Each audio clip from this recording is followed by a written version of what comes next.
ఇక్కడ 2-3 పోర్టులు ఉన్నాయి. గంగవరం, విశాఖపట్నం, ఏదైతే భావనపాడు, ఇప్పుడు పేరు మార్చారు మూలపేట అని. ఆ మూలపేటను పేరు మార్చిన కూడా తెలియాలి అందరికీ. పేరు మార్చారు కానీ జరిగింది ఏమీ లేదు. ఈ 3 ఎయిర్పోర్ట్లు ఒకటి.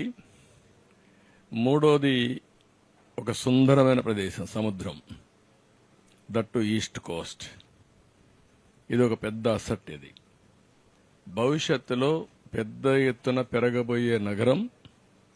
ఈ ఎయిర్పోర్ట్తో విశాఖపట్నం, విజయనగరం కలిసిపోతుంది. ఇక్కడి నుంచి శ్రీకాకుళం కూడా కలిసే అవకాశం ఉంది. ఎందుకంటే శ్రీకాకుళం 50 కిలోమీటర్లు, విశాఖపట్నం 50 కిలోమీటర్లు. ఆ సెంటర్లో ఈ ఎయిర్పోర్ట్ వస్తూ ఉంది.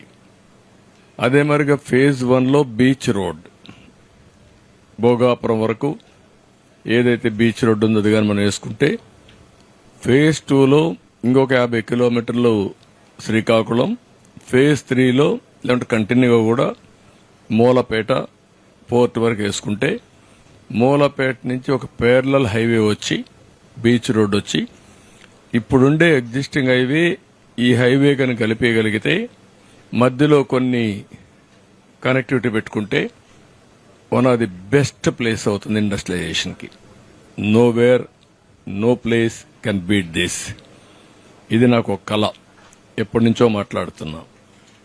అది ఇప్పుడు ఎగ్జిక్యూట్ చేసే పరిస్థితి వచ్చింది. ఈ ఎయిర్పోర్ట్ మనం చూస్తే 15 మే 2015 20వ తారీఖున రాష్ట్ర ప్రభుత్వం ఆమోదం తెలిపింది. నేను వచ్చిన వెంటనే ఆమోదం తెలియజేశాను. అక్టోబర్ 7, 2016 కేంద్రంలో కూడా సెంట్రల్ మినిస్ట్రీ కూడా దీనికి యాక్సెప్ట్ చేశారు. దీనికి ఆ రోజు 2700 ఎకరాలు కావాలనుకున్నాం. 2700 ఎకరాలు అక్వైర్ చేశాం. అయితే వీళ్ళు వచ్చిన తర్వాత 2023కి ప్రాజెక్టే పూర్తి కావాలని ఒక లక్ష్యంగా పెట్టుకున్నాం. అప్పట్లో వీళ్ళు వచ్చి మొత్తం టింకర్ చేశారు, ప్రాజెక్ట్ని ఆడుకునే పరిస్థితికి వచ్చారు. ఇప్పుడు మళ్ళా మొదటికి వచ్చింది. ఒక 500 ఎకరాలు తీసుకోవడం, లేకుంటే లేనిపోని సమస్యలు క్రియేట్ చేయడం, అన్ని క్రియేట్ చేశారు. మళ్లీ వేసిన ఫౌండేషన్ తిరిగి ఫౌండేషన్ వేయడం, అంటే ఇవన్నీ కూడా ఏంటంటే ఒక పిల్లోళ్ల చేష్టలు లేదంటే పిచ్చోళ్ల చేష్టల కింద దీన్ని అతలాకుతలం చేసే పరిస్థితికి వచ్చారు. అయితే ఈ రోజుకి 31.8% వర్కులు పూర్తయినాయి. దీనికి నేను క్లియర్ గా ఇన్స్పెక్ట్ చేసిన తర్వాత, ఫార్చునేట్లీ ఉత్తరాంధ్ర బిడ్డ సెంట్రల్ సివిల్ ఏవియేషన్ మినిస్టర్గా ఉన్నాడు. ఇప్పుడు ఈ ప్రాజెక్టు కట్టే వాళ్ళు కూడా ఉత్తరాంధ్ర వాళ్లే, డెవలపర్ కూడా.